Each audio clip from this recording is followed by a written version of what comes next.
बोल जयकारा बोल मेरे श्री गुरु महाराज की जय। सौभाग्यशाली गुरुमुखो, टोरंटो में रहने वाले भक्त रमेश मेहरा जी का घर जिस कॉलोनी में था, किसी कारणवश उस क्षेत्र में आग लग गई। लकड़ी से निर्मित वह मकान शीघ्रता से आग की लपटों में आकर जलने लगे। कुछ एक परिवारों ने तो उस भीषण आग में से जैसे तैसे निकलकर अपना बचाव कर लिया। अफरात तफरी में भक्त जी भी परिवार सहित सुरक्षित बाहर आ गए और दूसरे स्थान पर चले गए। अगले दिन जब वे उस जगह पर निरीक्षण करने गए तो उनके आश्चर्य का कोई सीमा न रही। जिस प्रकार हनुमान जी द्वारा लंका जलाए जाने पर केवल भक्त विभीषण जी का घर ही उस भीषण आग से बच पाया था, वही त्रेता युग का इतिहास आज भी सजीव हो उठा है। जब उन्होंने देखा कि सभी आसपास के जले हुए मकानों के बीच एकमात्र उनका मकान ही ऐसा था जो भयानक आग की चपेट में न आकर जो ही का त्यों ही सुरक्षित खड़ा था, उन्हें यह समझते देर न लगी कि श्री सद्गुरु महाराज जी ने ही स्वयं कष्टदायक परिस्थिति में उनके घर को सुरक्षित रखा। महाप्रभु जी ने इस घटना के कुछ मास उपरांत जब टोरंटो शहर में कृपा फरमाई तो भक्त जी ने प्रेम विवल हो श्री चरणों में विनती की कि श्री प्रभु जी उसके घर में अवश्य कृपा फरमाए। भक्त जी की विनय स्वीकार कर आपने उसके घर कृपा की। जब अंदर जाकर विराजमान हुए तो वह भक्त जी आंखें मूंद कर भाव विभोर होकर भजन गाने लगे। आपने उसके प्रेम भाव से अति प्रसन्न होकर मौजवश फरमाया, और घर चाहिए क्या? भक्त जी ने नम्रता पूर्वक विनय की, आपकी पहले से ही दास पर विशेष कृपा है, अन्य किसी घर की आवश्यकता नहीं है। आपने बाहर आसमान की ओर संकेत करते हुए मंद मंद मुस्कुराते हुए फरमाया, हमने तो तुम्हारे लिए बहुत ही सुंदर घर बना रखा है। महापुरुष यह दर्शा रहे थे कि वह केवल इस लोक में ही नहीं अपितु परलोक में भी अपने गुरुमुखों के निज घर में स्थान देते हैं। वह उनका सेवकों पर महान उपकार वह अनुग्रह है कि वे उनके लोक और परलोक दोनों सुखी बनाते हैं। उन्होंने भक्त जी के घर को आग से तो बचाया ही, आगे परलोक के निज ग्रह का भी सब प्रबंध स्वयं ही कर दिया। कितनी असीम दया, करुणा और ममता होती है सत्पुरुषों के अपने सेवकों के प्रति। अमेरिका में एक गुरुमुख प्रेमी परिवार रहता है जिसके सभी सदस्य दोनों समय की श्री आरती पूजा करते हैं। वे अन्य नियमों की पालना के साथ साथ भजन अभ्यास भी करते हैं। एक बार श्री सद्गुरु महाराज जी ने अमेरिका में कृपा फरमाई। दूर दूर से प्रेमी जन आकर श्री दर्शन एवं पावन प्रवचनों का लाभ उठाने लगे। वह प्रेमी परिवार भी महाप्रभु जी के दर्शनों के लिए आया। जब वे श्री चरणों में माथा टेकने के लिए आए तो परिवार के प्रमुख ने विनती की, प्रभु जो हमारे श्री दरबार के नियम हैं दोनों समय की श्री आरती पूजा, वह भजन अभ्यास आदि मैं और मेरा परिवार नित्य प्रति नियम से करते हैं। फिर भी दिल में न जाने क्यों एक भैंसा बना रहता है। आपने पूछा कैसे भय, किस बात का डर लगता है? वह प्रेमी विनय करने लगा, इस बात का भय हरदम सताता रहता है कि पता नहीं हम भवसागर से पार होंगे या नहीं। आपने वचन फरमाए, जो गुरुमुख प्रेमी श्री आनंदपुर दरबार के नियमों की पालना करता है, उसके नाम में श्री परमहंस दयाल जी महाराज स्वयं विराजमान होकर उसे पार लगाते हैं। वह प्रेमी प्रसन्न होकर कहने लगा, मुझे नाज है अपने नसीबों पर, जो आप सा रहबर दयावान मिला। देवी देवता शीश झुकाए जहां श्री आनंदपुर तीर्थ धाम मिला। इस दर पर क्यों न करूं सजे, जिस दर से मिला नाम का दाम। खुश किस्मती से दासन दास को मिल गए श्री परमहंस भगवान। वास्तविक ठिकाना, एक बार श्री सद्गुरु महाराज जी ने लंदन स्थित मंगल धाम आश्रम में कृपा फरमाई। वहां एक भक्त जी श्री चरणों में माथा टेकने आए तो पास खड़े महात्मा जी ने विनय की। यह भक्त जी कारोबार के सिलसिले में देश विदेश जाते रहते हैं, आप इन पर अपना आशीर्वाद बनाए रखें। आपने अपनी मौज से फरमाया, भारत भी जाते हो? भक्त जी ने विनय की, जी प्रभु भारत भी कई बार गया हूं। आपने पुनः फरमाया, क्या आपने भारत में हमारा श्री आनंदपुर देखा है? भक्त जी ने हाथ जोड़कर विनय की, नहीं स्वामी जी, समय बहुत कम होता है, इसलिए कभी उधर जा नहीं पाया। आप मौज में आए और फरमाया, भक्त जी अगर आपने भारत में जा कर श्री आनंदपुर नहीं देखा, समझो आपने दुनिया में कुछ नहीं देखा। अगर आपने वह देखा है तो समझो पूरी दुनिया देख ली है। यह श्री परमहंसों की सुंदर नगरी है। श्री आनंदपुर तो सब गुरुमुखों के दिलों में बसता है। इस पावन और उच्च स्थान से ही सबको रूहानियत का अनुभव लाभ प्राप्त होता है। आनंद से भरपूर पावन श्री आनंदपुर है धाम। श्री परमहंसों का प्यारा अद्भुत लासानी है मुकाम। बहती है सत्संग भक्ति प्रेम की धारा, यहाँ आठों याम शीश झुकाकर सुर नर मुनि जन करते हैं इसे प्रणाम। तो इसके बाद श्री परमहंस दाता दयाल जी टोरंटो के रहने वाले भक्त देवेंद्र जी प्रतिदिन नियम पूर्वक श्री आरती पूजा आश्रम में किया करते थे। शीत ऋतु के दिन थे। एक दिन खूब तेज बरसात के साथ साथ तूफानी हवा चल रही थी। भक्त जी अपने नियम अनुसार मन में दृढ़ संकल्प कर आश्रम की ओर चल दिए।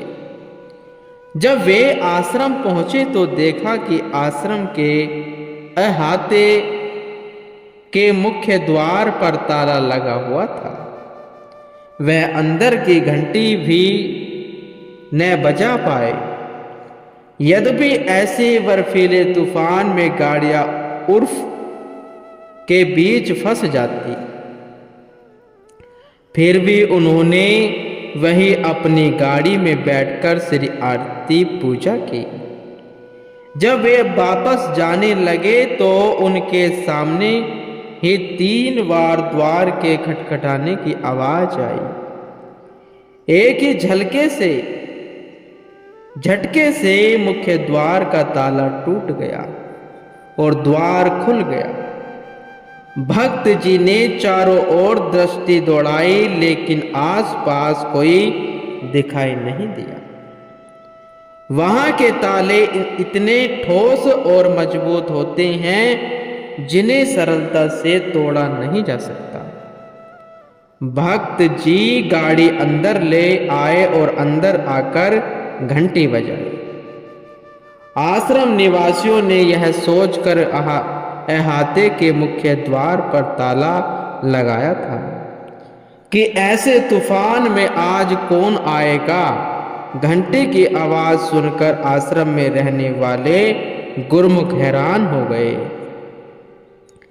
जब उन्होंने अंदर का दरवाजा खोला तो देखा कि भक्त जी वहां खड़े थे। उन्होंने भक्त जी से पूछा कि आपने अंदर कैसे प्रवेश किया, दरवाजा कैसे खुल गया। भक्त जी ने सारा वृत्तांत भावपूर्ण अश्रु बहाते हुए कह सुनाया। पुनः कहने लगे कि मैंने सुना था कि द्वापर युग में भगवान कृष्ण के अवतार के समय कारागृह के द्वार स्वतः ही खुल गए थे। आज वह अपनी आंखों से प्रत्यक्ष देख लिया है। मेरे श्री सद्गुरु महाराज जी भगवान श्री कृष्ण और भगवान राम का रूप है। सत्य तो यह है कि जो गुरुमुख दृढ़ निश्चय रखकर अपने लक्ष्य की ओर कदम बढ़ाते हैं, श्री सद्गुरु महाराज जी उनकी सहायता के लिए असंभव को भी संभव बना देते हैं। भक्ति जी के साथ हुए इस चमत्कार को देखकर सब प्रेमी जन मिलकर महाप्रभु जी की जय जयकार करने लगे और कहने लगे कि भक्तों की खातिर श्री प्रभु जी ने जाने कौन कौन से कष्ट उठाते हैं। अलौकिक कृपा श्री गुरु महाराज जी की। श्री सद्गुरु महाराज जी ने सन 1979 में टोरंटो में कृपा फरमाई। उस समय वहां सत्संग आश्रम नहीं बना था। महाप्रभु जी का भक्त राम प्रकाश जी की बहन के घर जाने का प्रोग्राम था। उसने भक्त जी को सूचना दी कि एक बहुत तेजस्वी महापुरुष उसके घर कृपा फरमा रहे हैं, इसलिए वह भी पहुंचकर इस स्वर्णिम अवसर का अवश्य लाभ उठाए। भक्त जी ने अपने नाम दीक्षा नहीं ली थी और न ही उन्होंने पहले श्री दर्शन किए थे, परंतु उनके हृदय में तीव्र उत्कंठा थी ऐसे सद्गुरु से मिलने की जिन्हें वे हृदय से गहराइयों से प्रेम कर सके, जिनकी सत्ता को हर कण में अनुभव कर सके और जिन्हें वे सदैव अपने हृदय की आंखों में बसा सके। शायद उनकी यह तीव्र पुकार परमात्मा के चरणों तक पहुंच गई। वे दफ्तर का सब काम निपटाकर अपनी बहन के घर पहुंचे। महाप्रभु जी के आने में तनक विलंब था। भक्त जी थोड़ी देर के लिए आंखें मूंद कर बैठ गए। इतने में उन्हें सफेद वस्त्र धारण किए हुए एक तेजस्वी पुरुष के चरण पादुकाएं दिखाई दी। चौंक कर उन्होंने अपनी आंखें खोली। तब तक श्री प्रभु जी अपनी संत मंडली सहित उनकी गली में पहुंच गए थे। आगे भक्त महात्मा जनों की कारें थी और पीछे वाली कार में श्री प्रभु जी विराजमान थे। जैसे ही आप नीचे उतरे तो अद्भुत चमत्कार हुआ। कुछ ही देर पहले जो चरण पादुकाएं भक्त जी को दिखाई दी थी वही हूबहू आपके श्री चरणों में सौभाग्यमान हो रही थी। फिर क्या था, आंखें उठाकर जब मनोहारी छवि को निहारा तो टकटकी लगाए देखते ही रह गए। जीवा मौन हो गए और आंखों से अक्षरों की अविरल धारा बहने लगी। आपके अक्षरों पर मधुर मुस्कान खेल रही थी और नैनों में दिव्य आभा जगमगा रही थी। इस रूहानी ज्योतिमय स्वरूप को निरख कर उनका मस्तक स्वतः ही झुक गया। हृदय में आनंद का झरने बहने लगा।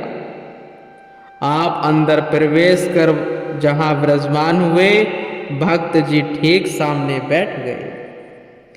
तेजस्वी मुखड़े के नूर से जब आंखें चौंधाने लगी तो नेत्र मूंद लिए और एक अद्भुत करिश्मा घटित हुआ। महाप्रभु जी की दिव्य स्वरूप में भगवान श्री राम, भगवान श्री कृष्ण, भगवान शिव और श्री गुरु नानक देव जी के साक्षात दर्शन पाकर भक्त जी की अंतर आत्मा अलौकिक आनंद में समा गई। आपने भक्त जी से उनका नाम पूछा, विनय की। राम प्रकाश मुस्कुराते हुए फरमाया, राम प्रकाश में ज्योतिर्मय राम का प्रकाश समाहित हो गया है। इस एक वचन ने भक्त जी के अंतर्मन में एक अनूठा प्रकाश भर दिया।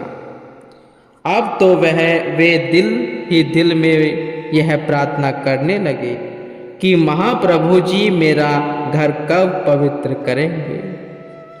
अंतर्यामी महाप्रभु जी के दिल में उत्पन्न हो रहे भावों को जान गए।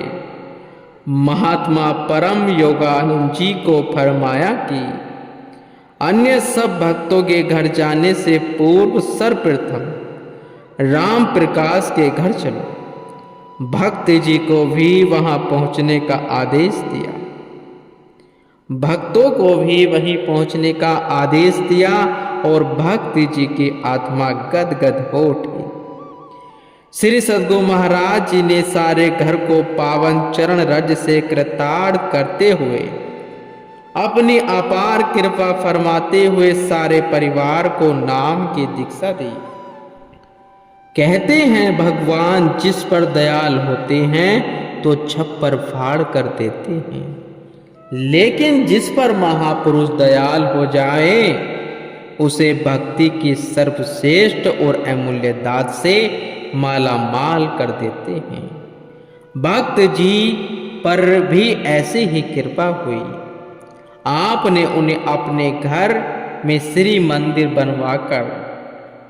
बनाकर सत्संग करने की मौज दर्शाई। श्री आज्ञा सर्वधार्य कर उन्होंने श्री परमहंसों की पावन प्रतिमाएं विराजमान करवाई और शीघ्र ही सत्संग का कार्यक्रम आरंभ कर दिया। आपकी कृपा से संस्कारी रूहें यहां आकर सत्संग का लाभ उठाने लगी। आपने जब अगले वर्ष सन 1980 में टोरंटो कृपा फरमाई तो भक्त जी ने विनय की, प्रभु श्री आज्ञा तो यहाँ एक जगह देखकर आश्रम का निर्माण करवाया जाए ताकि अन्य जीव भी सत्संग से लाभ उठाकर अपना उद्धार कर सके। उनकी विनय को स्वीकार कर आप कुछ महात्मा एवं भक्तों को संग लेकर उपयुक्त स्थान की खोज में चल दिए। जहां आज भव्य आश्रम का निर्माण हो चुका था, महाप्रभु जी ने वहां पहुंचकर कार रुकवाई। उस समय वहां आबादी का कोई चिन्ह था, केवल जंगल ही जंगल था। आपने सारी भूमि का चक्कर लगाया और फरमाया कि हमें यह जगह पसंद है। वास्तव में जिस धरती की पुकार होती है महापुरुष स्वयं वहां चलकर पहुंचाते हैं। श्री मौज अनुसार सन 1982 में यह जगह खरीद ली गई। जब रूपरेखा तैयार करवाकर श्री मंदिर जी का निर्माण कार्य आरंभ किया गया, जो बहुत तीव्र गति से संपन्न हुआ, श्री चरणों में इसके मुहूर्त के लिए विनय की गई, तो महाप्रभु जी ने भक्ति जी को फरमाया कि आप सब गुरुमुखों को बुलाकर छोटा मुहूर्त कर लो। हमारा जब विदेश का कार्यक्रम बनेगा, हम आकर इसका धूमधाम से मुहूर्त करेंगे। श्री आज्ञा को पाकर शुभ घड़ी शुभ वेला में मुहूर्त की सब तैयारी कर ली गई और श्री प्रभु जी को स्मरण कर भक्त जी की आंखें भर आई। मन में विचार उठा कि काश महाप्रभु जी स्वयं यहाँ आकर इस महान कार्य को संपन्न करते। जैसे जैसे यह विचार दृढ़ होता चला गया, प्रेम अक्सों की झड़ी लग गई। आंखें पोंछने के लिए जैसे ही जेब में से रुमाल निकाला तो उस पर श्री शब्द को अंकित पाया। इस रूप में अपनी उपस्थिति का एहसास करवाकर आपने भक्त जी को कृतार्थ